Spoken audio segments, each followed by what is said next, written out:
काफी लोग संघर्ष करते करते हिम्मत हार जाते हैं, ऐसी निराशा से बचें। संत ने निराश युवक को समझाया, बुरे समय का सही तरीके से इस्तेमाल करना चाहिए। पुरानी लोक कथा के अनुसार एक युवक जीवन में संघर्ष करते करते थक गया। उसे धन कमाने के लिए कोई भी काम नहीं मिल पा रहा था। ऐसे में वह निराश हो गया और आत्महत्या करने के लिए एक जंगल में चला गया। वहां उसे एक संत मिले। संत ने उससे पूछा कि तुम अकेले यहाँ क्या कर रहे हो।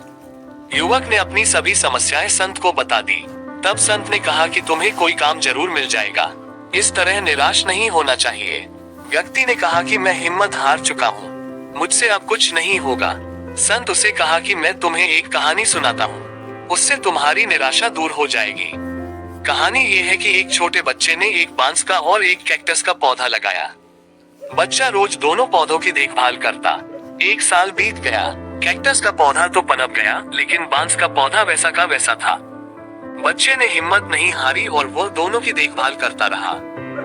इसी तरह कुछ महीने और निकल गए, लेकिन बांस का पौधा वैसा का वैसा था। बच्चा निराश नहीं हुआ और उसने देखभाल जारी रखी। कुछ महीनों के बाद बांस पौधा भी पनप गया और कुछ ही दिनों में कैक्टस के पौधे से भी बड़ा हो गया। दरअसल बांस का पौधा पहले अपनी जड़ें मजबूत कर रहा था, इसीलिए उसे पनपने में थोड़ा समय लगा। संत ने उस व्यक्ति से कहा कि हमारे जीवन में जब भी संघर्ष आए तो हमें हमारी जड़ें मजबूत करना चाहिए, निराश नहीं होना चाहिए। जैसे ही हमारी जड़ें मजबूत होंगी, हमारी तेजी से हमारे लक्ष्य की ओर बढ़ने लगेंगे। तब तक धैर्य रखना चाहिए। वह युवक संत की बात समझ गया और उसने आत्महत्या करने का विचार त्याग दिया। कथा की सीख। इस कथा की सीख यह है कि हमारे जीवन में जब भी बुरा समय आए तो उसका सही उपयोग करना चाहिए।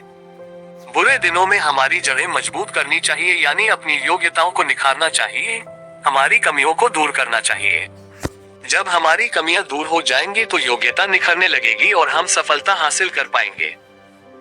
अगर आपको मेरी यह कहानी अच्छी लगी हो तो लाइक और सब्सक्राइब करें और दूसरों को शेयर